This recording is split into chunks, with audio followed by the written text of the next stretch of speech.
This is Dead Cells. I've streamed this game before, back during early access, and I think once soon after release. I've played this off and on for years now.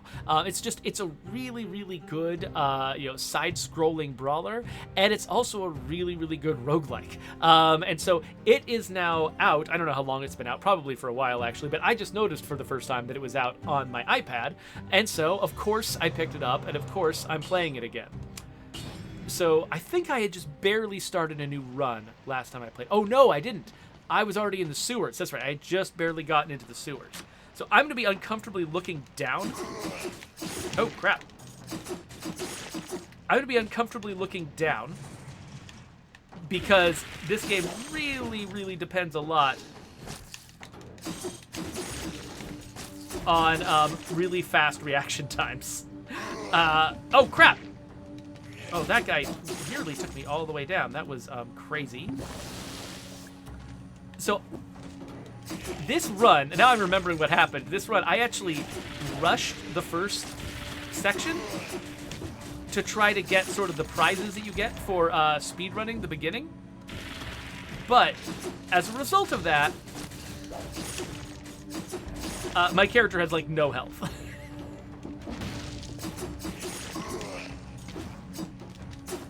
And actually, I'm not really that familiar with the weapons that I've got. Ah, okay, so my Y button has actually got a much fancier weapon than my X button. My X button has got a weapon that's mostly about damage over time, so I'm going to want to hit people with it a little bit up front. But then if I actually want to kill them, I should be using the Y button instead. Yeah, so the X button is sort of the sword that causes enemies to bleed. Okay, can't reach those guys from there. While the Y button it's the one that's got a combo that ends with me shooting someone with a pistol. And so it's got a really powerful third move.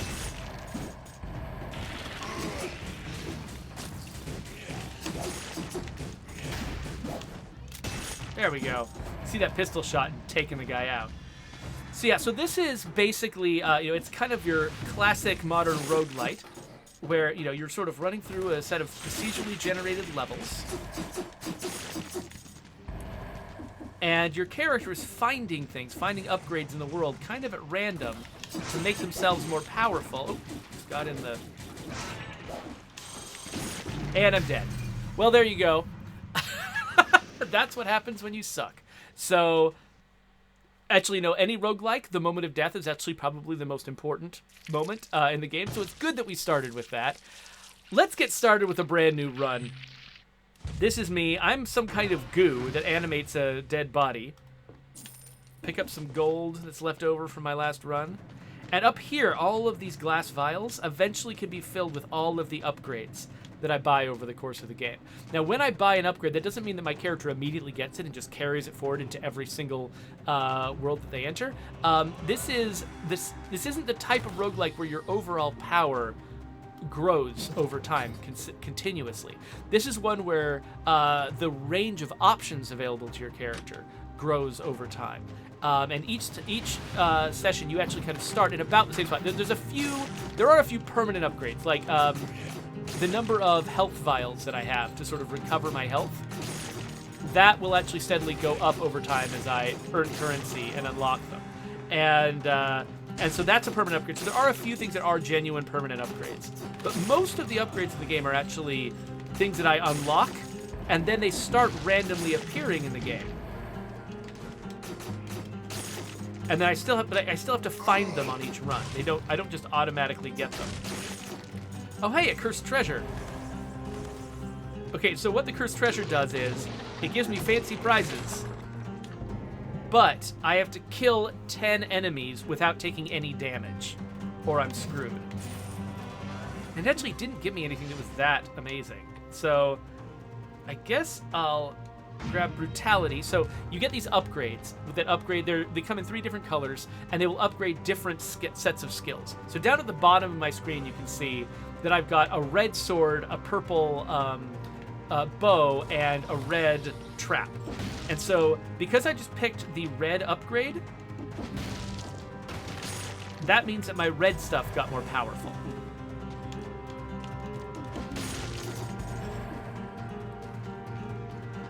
If I had chosen the purple one, then my purple stuff would have gotten more powerful. Oh, wait. This is just back to the beginning. Okay, hold on. So I'm looking at my map in the lower right corner to figure out where I was supposed to go. It looks like there's a route away to the right over here. Ah, yes, here we go.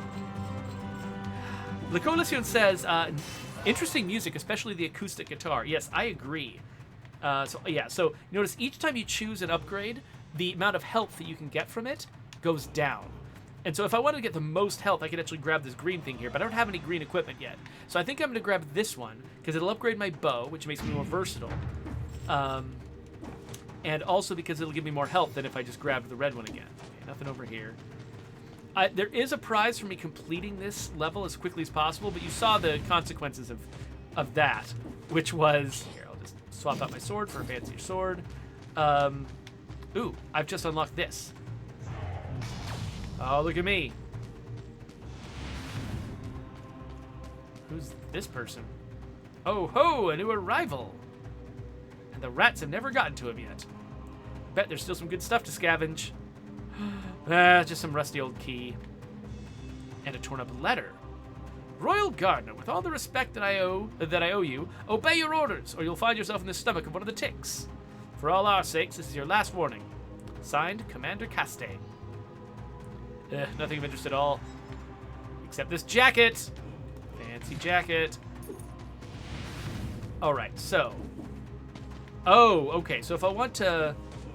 Oh, wow. I think this is a new ability that I might not have ever seen before. I think I have to fight a really tough enemy here in order to unlock something. So let's try it. Oh, crap. Oh, what? Oh, of course. Why did I fight one of those when I had a cursed chest? I needed to go resolve the cursed chest first because I was going to be killed by the slightest damage. What is wrong with me? Well, you're seeing multiple deaths now, which again is the central experience of a roguelike. So that's fine. Let's keep going. We're going to try again. Let's grab the bow again. I like the bow. And then, ooh, I can get a fancy... it's just a trap. Who cares about traps? I mean, traps are nice and all, but, you know, weapons are where it's at. Okay, so here's the chest. With a grenade, a fancy grenade. All right, let's do this. I've actually got 2 fancy grenades now.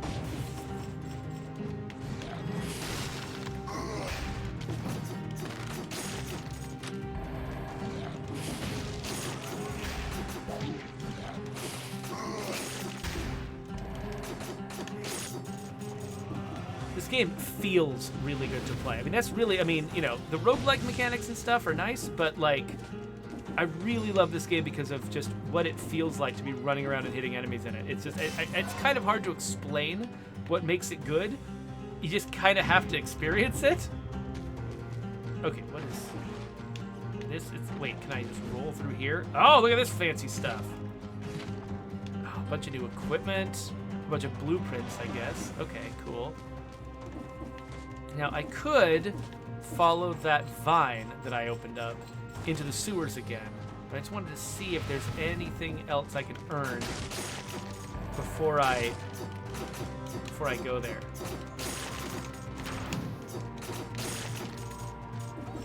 So there's actually 2 kinds of prizes that you can get. There's a prize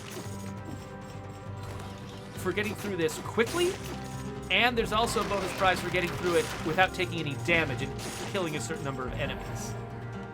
You can't just speed run through it and get that prize. You have to actually like skip all the challenges. You have to actually kill every enemy.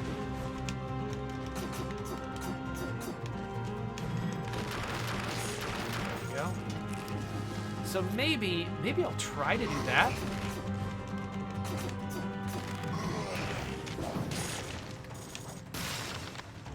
Oh, the shield protects it from the freezing, too. Huh.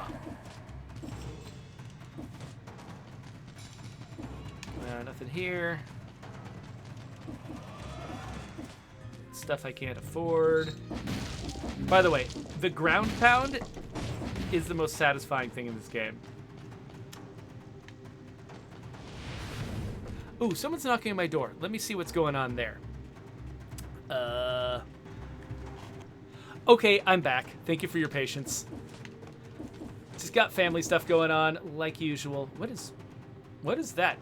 Magnifying glass. Vorpin 1. Critical hit if an enemy's facing you. Okay, cool. We'll do that. That sounds great.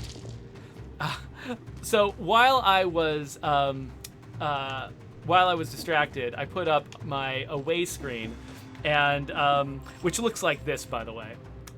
And La Coalición was asking if the artist who drew that image was specifically commissioned to draw it the way they did, including the bloater butt that's in the image, or if it was just something that they did. So that art, I believe, was drawn by Kevin Poon, who was our art director for a little while on State of Decay 2.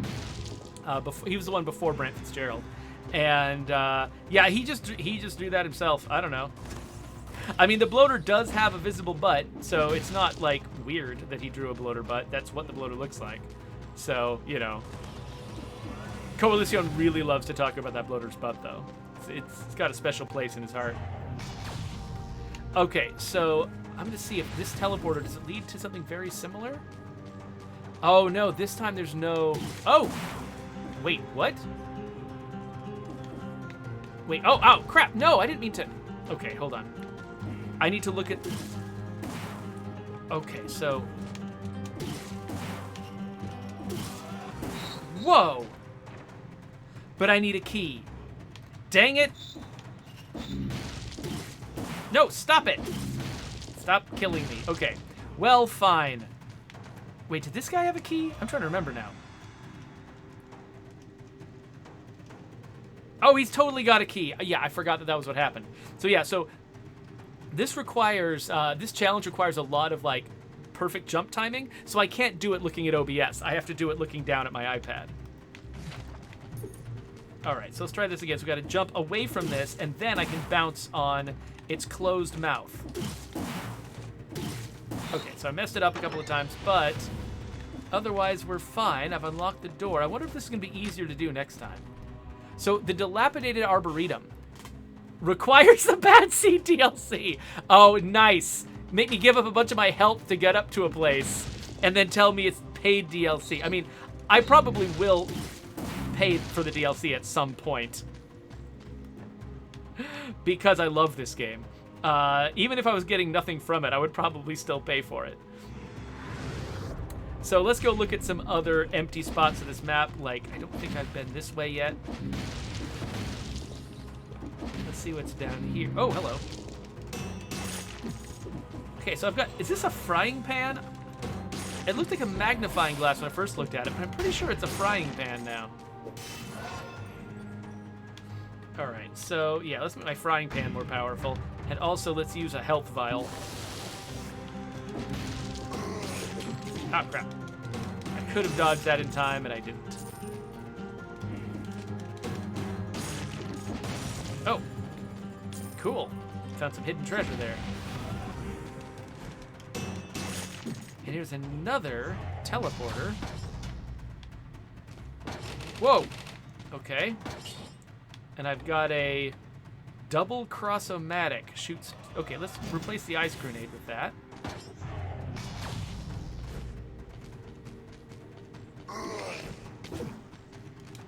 Take this guy out. An unknown artifact. It's a key to something. More keys. Training room key. Oh, I've got a training room now? Cool. Let's go to the Promenade of the Condemned. I've been here before. A long time ago, playing a different iteration of the game. Yeah, that took longer than 2 minutes. Also, whatever.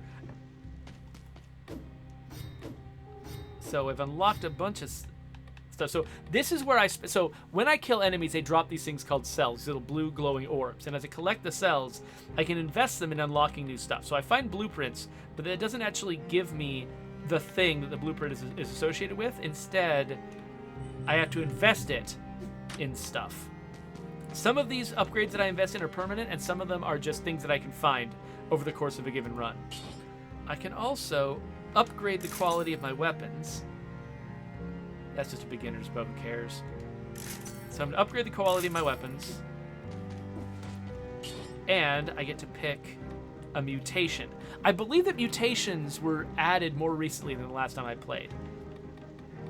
So these are, I think that these are powered up by the investments that I make in the red, purple, and green upgrades. So let's... I do like this one, that when I get hurt, I do extra damage and take less damage.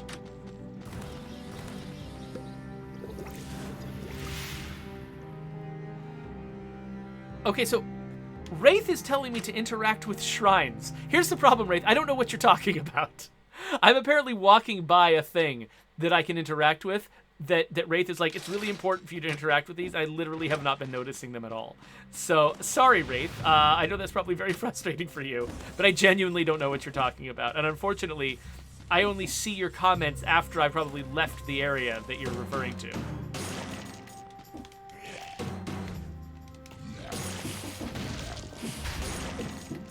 Whoa, what? Okay, so this weapon apparently really works a lot better if I'm hitting people from the front. So that's what I'm going to try to do. Normally I do a lot of dodging behind people and hitting them from behind, but with this one I guess I'll play differently, which means actually it would probably be better for me to have a shield than a bow. The bow is great for if you're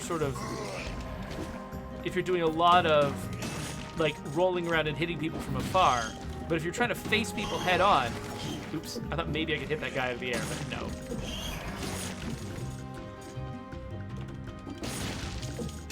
But if you're hitting people head on, then probably what you want is a shield so you can block their attacks.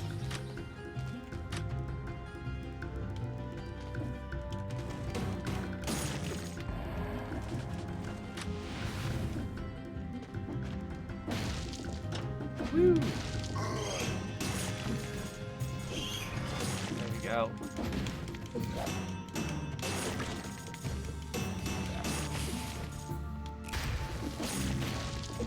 Yeah, I kind of like this hitting people head-on thing and doing extra damage. So the way that they design the weapons in this game is really clever. Basically, each of the weapons, they try to come up with a way that they can make you play differently. And so, you know, like, some weapons, for instance, get a special power on the third combo hit, which means you have to actually sort of commit to a combo rather than just sort of dodging around and being extremely mobile. Some of them, like this one says, you know, you need to be facing your enemy needs to be facing you, so no stealthing up behind people. Stuff like that. They're really trying to sort of amp up the diversity of the experience by just sort of, not by making you do things a certain way, but by enticing you forward. This game is like almost all carrot and very little stick. There's certain things that are stick, like the cursed chests. Those are about a very big stick.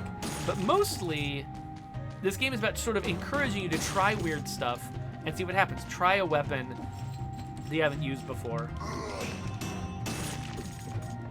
See how it changes the way you play. Try to speed run it. Try to, do a run where you're taking no damage from enemies. Stuff like that. It's just all these different, this game is just full of different incentives to try to play the game in new ways. All right, so because I've got some purple stuff, I'm gonna go a red and purple run today. So this little guy right here, he's putting shields on the enemies, and so I kind of oh crap, that was the wrong way to go with that guy.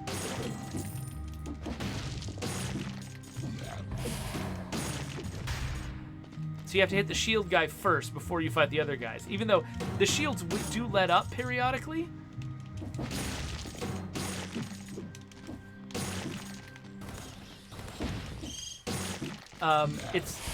It's pretty infrequent.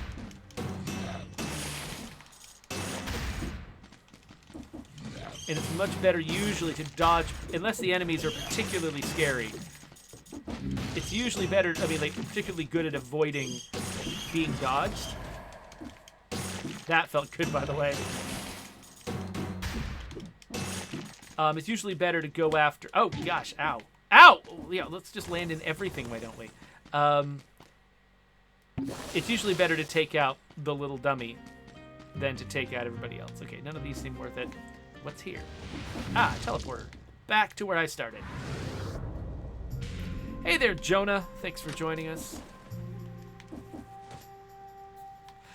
Oh, so Wraith is pointing out that there was a, I'm going to grab the firebrands. I love them. That there was a room with there's a dead end that I just kept turning around from that had a shrine in it. I think if that's what you're talking about, I think I've actually already gotten the blueprint from that shrine. There are definitely a couple of little special locations that I was avoiding interacting with because I had already done it, and it didn't seem like there was anything new for me to get. Okay, that could have gone better. Okay, I'm relieved that I wasn't completely missing out on something. It was just something I'd already done before.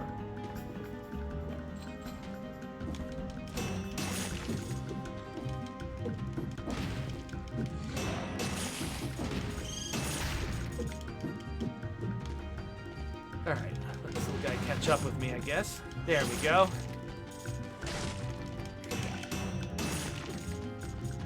So yeah, this game is just so snappy. It just feels so good in your hands. What is over here? Fancy chest. Hello, chest. This has got a... Ooh, it's got a shield in it. Okay. I like the firebrands, but I didn't actually bother to use them since I picked them up, so maybe I don't like them that much. Now I've got a shield. I should try to use the shield. It's like, it's really easy, you know, like, I appreciate the fact this game it is designed around trying to get you to change up your routine, because I do have such a solid routine in this game. There's just a certain way I naturally play, which is like dodging past enemies and hitting them from behind, which is the way I play every game in this genre. Oh crap, oh crap, this is bad, this is bad, this is bad. Okay, he hit me, but I also healed at the same time. Where is the thing that's causing the shield? So there it is. There we go, no more shields.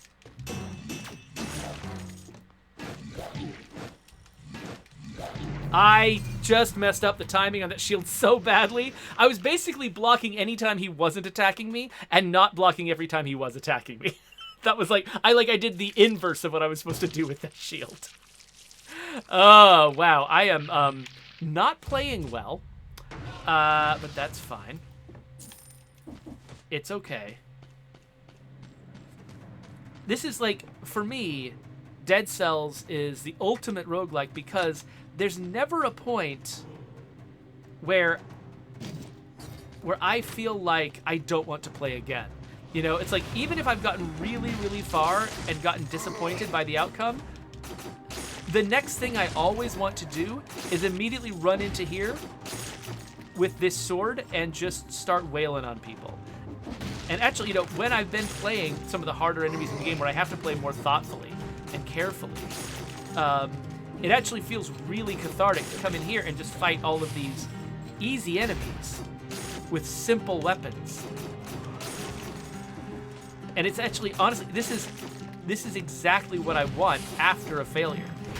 And so, whereas, you know, a lot of roguelikes struggle with the idea that, you know, the player is going to finish a run and then be so exhausted and so tired of the game that the last thing they want to do is ever play it again, there's actually a decent chance that a player will just uninstall the game after a particularly difficult run.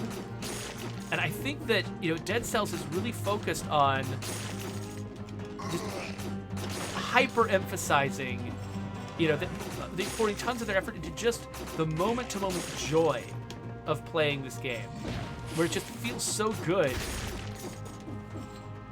to, like, speed run through these guys, just annihilate everything, get prizes, get more powerful, keep running, go, go, go, go, go. It feels so great that I will kind of tolerate all kinds of nonsense from the later game stuff in order to get to keep doing this. So, Yep, got my brutality increased.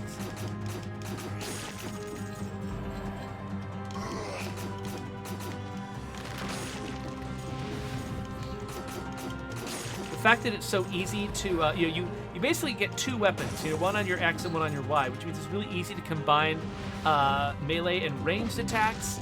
And then, is this just going to take me to the place where I try to do the thing for the DLC? Because if it is, I'm just going to turn... Yep, this is the DLC thing. Let's go back to here. Let's see where this door goes. More enemies to wail on. Yes!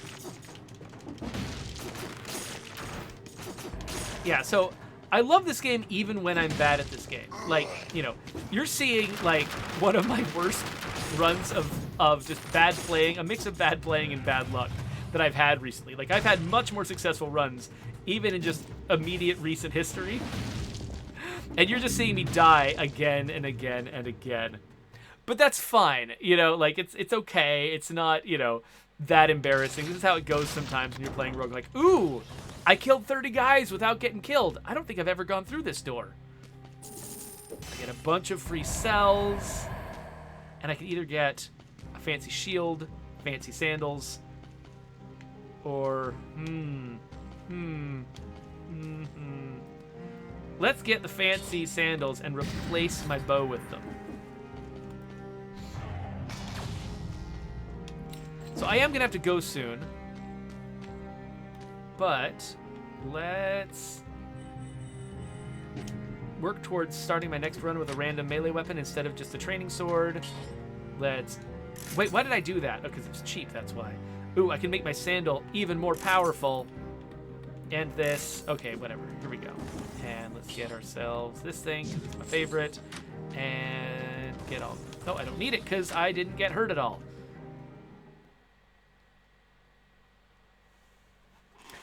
So Wraith 108 says these sandals are kind of a dated reference now, because they're a reference to the movie 300, because they're all about kicking people into things.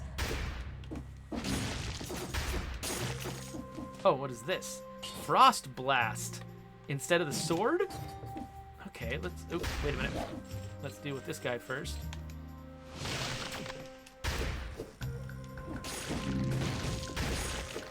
Okay, so I've just got this really powerful single hit that knocks enemies back into walls. Am I stuck this way? Okay, so this is a really good example of just a really weird weapon that changes the way you play.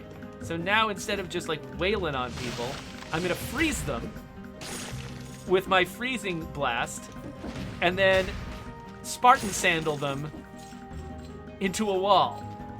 And so now my entire pattern of play is different. There's another one that does this, like there's the infantry crossbow is another one, or the infantry bow, I think is what it is. It's a bow that that does significantly more damage at close range than at long range. And so so you've got a bow, but you end up basically playing like Legolas. Basically point blanking people in the face with your bow. And so it's just a really weird, different way for things to work. I could grab one of these. Well, actually, yeah, let's grab... Do I need an ice grenade when I've got Ice Blast? Probably not. Which means, let's mulch this into coinage. There we go. Okay, so it looks like the guys take a surprising amount of damage from falling. So this set of weapons is like really, really good for this particular area because there's so many high platforms. Let's definitely grab purple because one of my weapons has no red in it.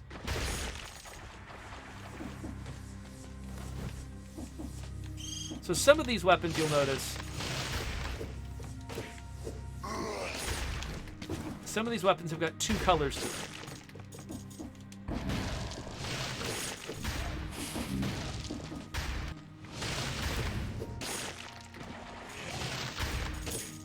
Oh, interesting. I froze the entire pool. You do not expect this kind of game to have those kinds of, like, I don't know, Divinity-style environment interactions.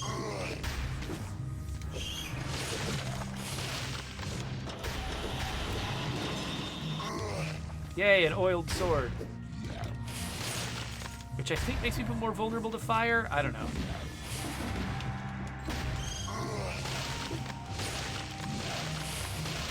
Oh, the problem is all of my habits are to first hit someone with my X attack in melee, and then hit them with my Y attack once I've rolled away or something. But I've got the two buttons on the wrong side. So let me quickly, which way was that? Here it is. I'm gonna switch my Frost Blast and my sandals. So now my sandals are on X, and they throw a grenade too, because why not? My sandals are on X, and my Frost Blast is on Y. I think that's gonna be a little bit more natural for me.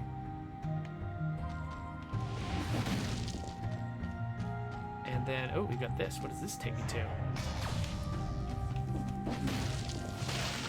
There we go. Yeah, that feels much more natural. Okay, before I do anything, I'm gonna get this guy. Oh wait, I can't go through here? Oh, dang it. Usually they'll have little tunnels. I have to go this way.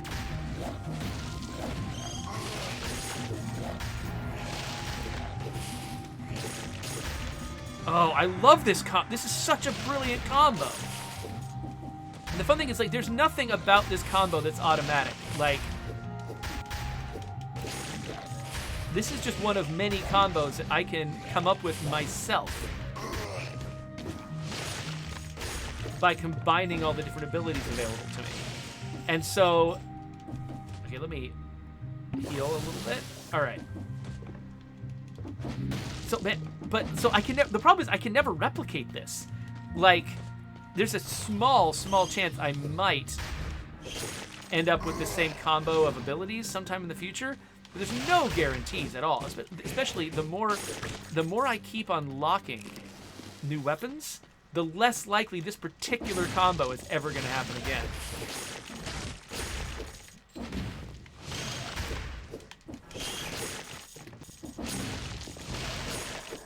Oh, this feels so good.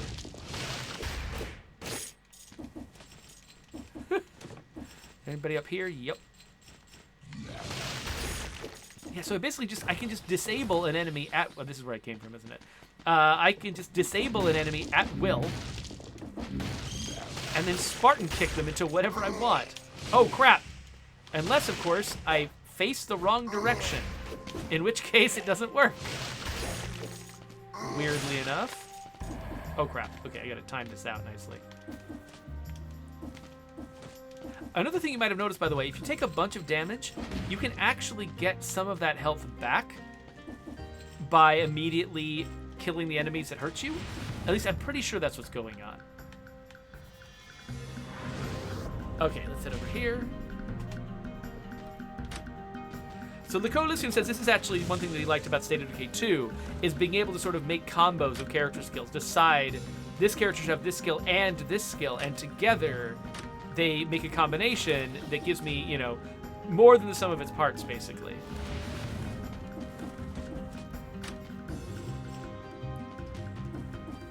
Whee!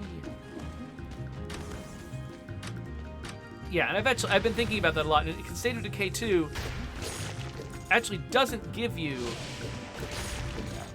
as much freedom in that regard as you probably would want. I mean, once you get skill training books, you kind of get it. But by default, the characters are actually pretty restricted in what they're capable of doing. And that doesn't give you quite as much control. It does mean that the characters kind of are more themselves. You know, it's like you can't just make if you can make anybody into anything, then it kind of undermines the idea of these characters being uniquely valuable as individuals. So it's not a crazy decision that we made, but I think there might be ways to do it better. Okay, let's heal. Yeah.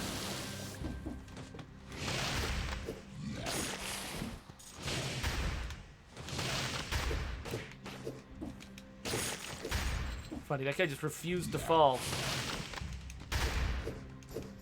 Hey, okay, so I've got a very short range melee attack here. Like, I could sit there and try to melee someone who I feel like is right in front of me, but doesn't work. It is kind of fun kicking guys off screen, though, and having all of their collectibles come swooping into me. This game is very much, yeah, wow, this is, I think that's one of the ways that they balance this thing, is that you really have to get up close to an enemy on purpose in order to use it on them. Okay, let's go purple, or I'll get slightly more health from red and my mutation, so I'm going to go with red, but red and purple are both pretty valuable. Oh, right. I think there's an ability I can get that will let me hop up that little chimney, but not yet.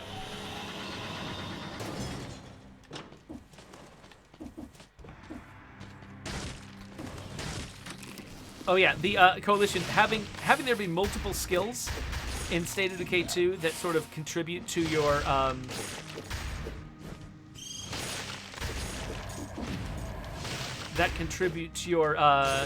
the size of your inventory, that was very conscious. We liked the idea that basically players could decide to have a small benefit to their inventory and balance it with other things. Dang it, let me out of here. Or they could min-max into it and get a huge benefit to their inventory.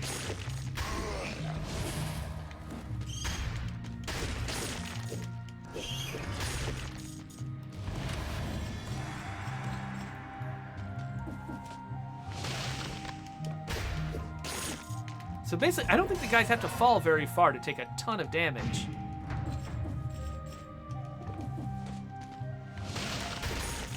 I think they just have to hit anything. Whether it's a wall, whether it's a floor after a fall. Okay, here's the end of the promenade. Hey, check it out! I didn't just die instantly. Though actually, wait a minute. Hold on, let's go back down. I think there might be a thing I can teleport to now, because I recently unlocked the teleportation ability. Yes, there is. Ooh, okay. So, that's open now. So if I want to go to the Ossuary, I can. So normally I go to the ramparts and the Black Bridge. Let's try the Ossuary, mostly because I need to go soon, and I think it's probably hard and will kill me. So...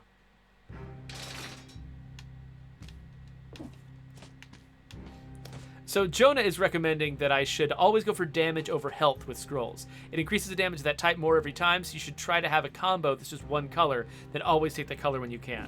Yeah, so that... Whoa, okay, there we go. So yeah, that sounds like good advice. Hello. The oiled sword, eh? Well, let me, I'm gonna get random melee weapon instead. Yay! So now I start with a random melee weapon instead of the practice sword. And I guess, I don't know, what else do I want? I guess I kind of liked this idea, so I'll grab some more of that. Come in here. What are you doing? I can upgrade this thing to higher quality. Don't care as much about this. I'm not going to be electrifying targets. Let's try something else. Biters crawl from the dead. That's actually pretty fun. Launches a grenade. It's kind of boring. And again, electrified targets. I'm not electrifying anyway. Ooh! Extra damage to a frozen target? Oh, now I'm really sad that I'm in a level that's probably going to kill me, because that sounds freaking amazing. So yeah, since both of my current weapons really emphasize the purple side of things, following Jonah's advice, I should probably go as purple as I can. So, let's just do this, I guess. I should unlock some more purple stuff.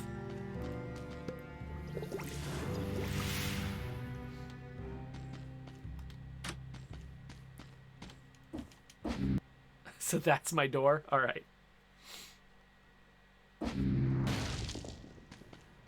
Oh, I've got an achievement. That's nice. This guy seems scary. It's been a while since I've fought these Sonic the Hedgehog looking guys. I'm pretty sure those spikes on their back probably mean something. Oh gosh. Right, this is the thing with like little bitey guys. So I think that you have to destroy that central monster spawner. Oh, look at these little dudes. So I've got these little bitey dudes that now will spawn from the dead bodies of things that I kill with, at least things that I kill with my frozen thing. It looks like if somebody has been affected by my freezing blast, that means that they will then die. Sorry, that means that they will then spawn these little biting dudes when they die, which will then attack other enemies, which is fun. And then I forgot what these guys do. Oh. They'll kill me for being next to them. Well, good thing I've got the ability to freeze them.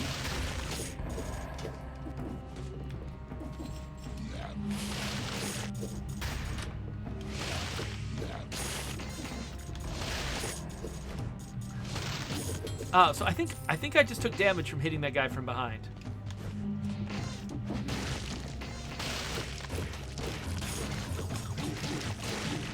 Oh, these guys are tough in mass. Okay, let's heal up a little bit. This is why the Ossuary is going to kill me. It's going to be a bunch of little tiny... it's going to be a death by 1,000 cuts. Okay, let's try tossing this thing down there. So as long as I'm standing near to that thing, it's just going to shoot everybody. Oh. So let's wait till that calms down again. Toss it in there.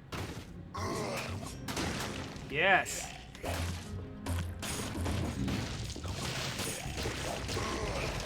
Oh, crap. That guy did a ton of damage. Dang, okay, that was my 2 heals. These same enemies that are kind of, inconsequential in earlier levels, Oh, no. Okay, well, here's the thing that's going to kill me. Here's one of these elite dealies. I don't know what to do.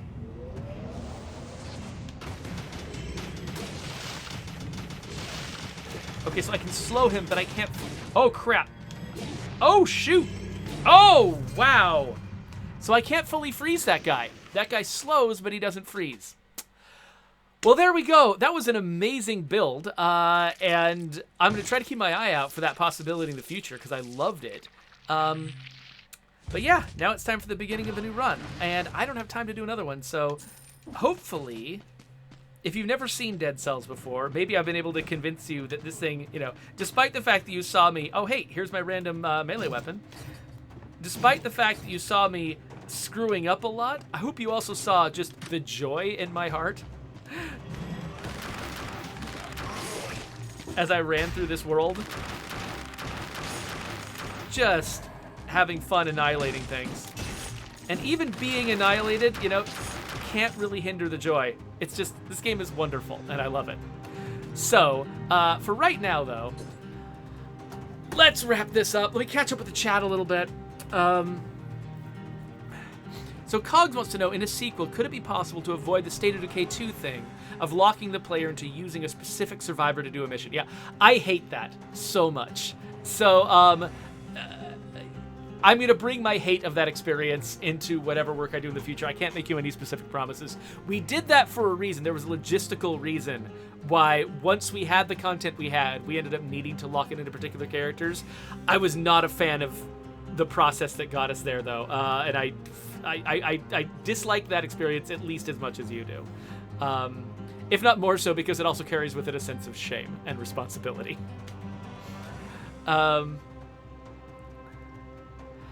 So, Laculision asks, there are several State of Decay 2 weapons that haven't been released. What are the odds of them being released before the game suggests? Some look complete. So we did actually, there was an update where we actually brought in several sort of lost weapons that were completed but never actually put into the game. There might be a couple more here and there. We got most of them, though. There's a few, like the Firewhirl, for instance, which never really worked the way we wanted it to, and so it's, even if it looks complete to you, it's not complete to us. So there's a few like that probably won't ever really officially see the light of day unless you're a modder. But yeah, we did actually try to do that, though, and I've got other actually lists of other things that, we made but never released that I've been sort of periodically, I bug Patrick about when that stuff's going to sneak into the game. Stevo asks, have you ever spent years working on a game only to see it flop like hell? I mean, What do you mean by flop? Do you mean like get canceled? Very few of the games I've ever worked on have been canceled because I spent most of my career working on like work for hire games where the whole point was we will ship this whether it's good or not. As far as flopping goes, as far as like just not doing well in the marketplace, yeah, I mean, most of those work for hire games, the reason that part of the industry barely exists anymore is because very few of them really made money, really were worth the investment. Especially, and it got worse and worse over time as sort of players got wise and like the adults who would buy those games for their children, rather than being mystified by video games, they actually were gamers themselves and could instantly recognize that, oh, this is just a cash-in game, you know, tied to a movie. It's not going to be good. I'll get my kid a game that I know is going to be good. And so that kind of dried up. Probably the best representation of that experience, though, was when I made the Where the Wild Things Are game. And within a few months, it was on a shelf at a local game store where if you bought any other game, you could get this game for a penny. So that felt like a flop to me. Let's see here. What other comments have I missed? So DeMello says, just want to thank you and the team for the fun times I had with your game. Thank you for the hard work. Well, thank you, DeMello. You coming in and making comments like that is a huge part of what, you know, makes it rewarding for us. So thank you for saying that. Let's see here. Mr. Prophet says, will the tether for co-op in State of Decay 2 be looked at or considered in future development for State of Decay 3? Or is it more of a system limitation? So in State of Decay 2, it is largely because of systems limitations. Like now and then we'll have a programmer who's like, you know, maybe if we structured everything entirely differently, we could do it without a tether. But the whole idea of going that far and like actually changing everything under the hood to experimentally try to remove the tether, not knowing if it's actually going to work, it's a risk we can't possibly take. Like I don't think State of Decay 2 is ever going to be able to function without a tether. But we have definitely heard people's comments about wanting a version of State of Decay that they can play in multiplayer without a tether. And I cannot possibly make you any promises, but that is a thing that we've listened to and that we care about. I don't know if it's going to be possible for us to actually ship a version of State of Decay that makes sense in all of the other ways it needs to make sense and also doesn't have a tether. It might or might not ever be a thing that's in the card for us.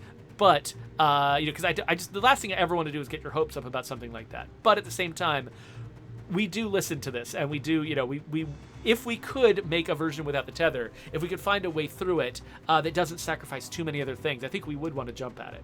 But that is not a promise, and I don't know what decision-making circumstances we're going to find ourselves in. And so, so I can't make you any promises along those lines. But we've heard you, and that's kind of all I can say right now.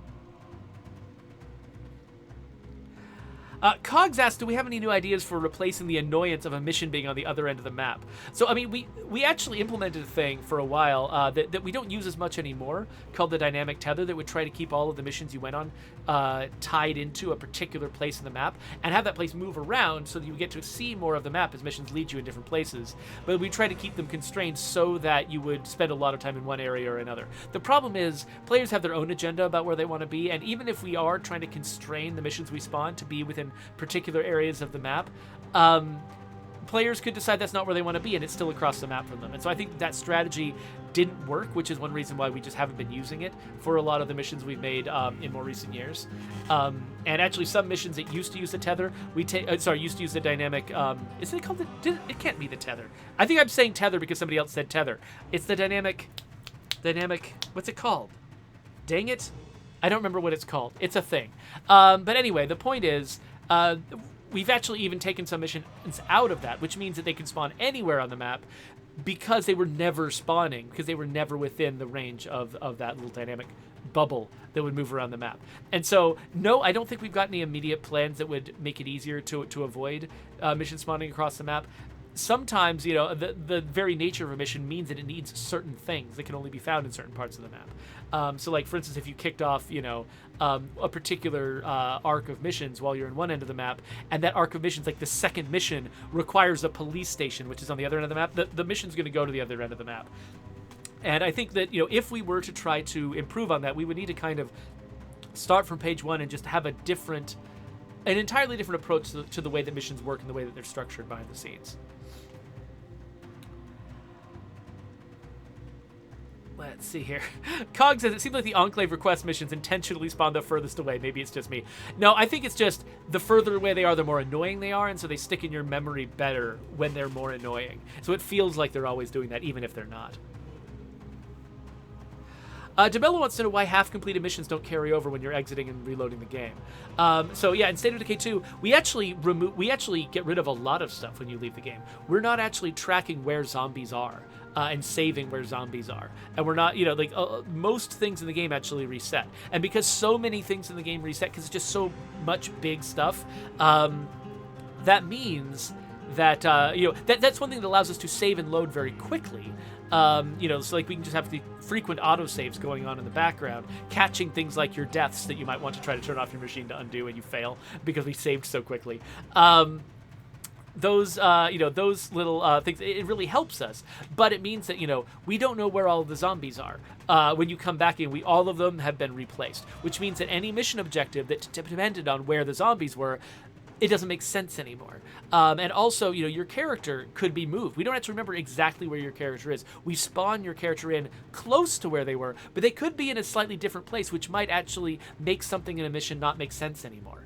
And so, rather than having to spend a lot of time just solving a million edge cases with players loading in to halfway completed missions with a bunch of other different circumstances around, which would have been a content nightmare, we have missions reset entirely alongside everything else, which means that we don't have all of those maintenance costs.